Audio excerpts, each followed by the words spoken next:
அஸ்ஸலாமு அலைக்கும். Hi friends, இன்றைக்கி ஒரு மினி விலாக் பார்க்கலாமா? வாங்க பார்க்கலாம். பிள்ளைங்களுக்கு 7:45 ஸ்கூல் வந்துடும். அதுக்குள்ள பிள்ளைங்களுக்கு lunch box recipe, breakfast, snacks கொடுத்து பிள்ளைங்களை ஸ்கூலுக்கு அனுப்பணும்.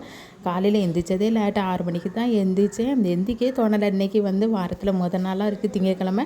எந்திரிக்கே தோணலை. வீட்டில் பார்த்தீங்கன்னா கேரட்டும் உருளைக்கிழங்கு இருந்துச்சு. சரி என்ன செய்யலாம் பார்க்கும்போது வெஜிடபிள் பிரியாணி ரெடி பண்ணி கொடுத்துடலாமா அப்படின்ட்டு 50 பீன்ஸ் மட்டும் பக்கத்தில் கடை இருக்குது, வாங்கியாச்சு. அதுக்கப்புறம் பார்த்தீங்கன்னா ஒரு பக்கம் முட்டை அவிய போட்டு காலையில் பூரிக்கு உருளைக்கிழங்கு மசாலா ரெடி பண்ணலாமா அப்படின்ட்டு ஒரு 2 உருளைக்கிழங்கு வேக போட்டாச்சு. 2 அடுப்பில் வேலை நடந்துக்கிட்டு இருக்குது. அதுக்கப்புறம் பார்த்தீங்கன்னா முட்டை அவிஞ்சு வருதுக்குள்ளே நம்ம காய்கறி நறுக்கிடலாமா அப்படின்ட்டு பல்லாரி, தக்காளி பழம், பீன்ஸு, கேரட் எல்லாத்தையும் நறுக்கி அதுக்கப்புறம் தான் குக்கரையும் ஏற்றியாச்சு. இப்போ குக்கரில் எண்ணெய் ஊற்றிட்டு தாளிக்கக்கூடிய அவ்வளோத்தையும் தாளித்து போட்டுடலாமா அப்படின்ட்டு அதுக்கப்புறம் பார்த்தீங்கன்னா பிரேக்ஃபாஸ்ட்டுக்கு பூரி ரெடி பண்ண போகிறேன். அதனால் மாவு கம்மியாக தான் இருந்துச்சு.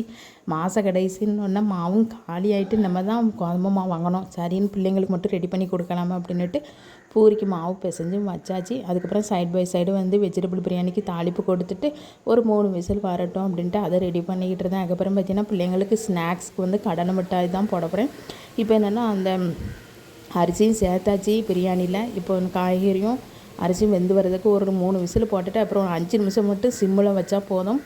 வெஜிடபிள் பிரியாணி ரெடி ஆயிரும். Side by side puri masala ready ஆகிட்டு, உருளைக்கிழங்கு மசாலா அதே ரெடி பண்ணி வச்சுட்டு அப்புறம் பிள்ளைங்களும் எந்திரிச்சிட்டாங்க. அவசரமாக பிள்ளைங்களுக்கு பூரியும் ரெடி பண்ணி கொடுத்துட்டேன்.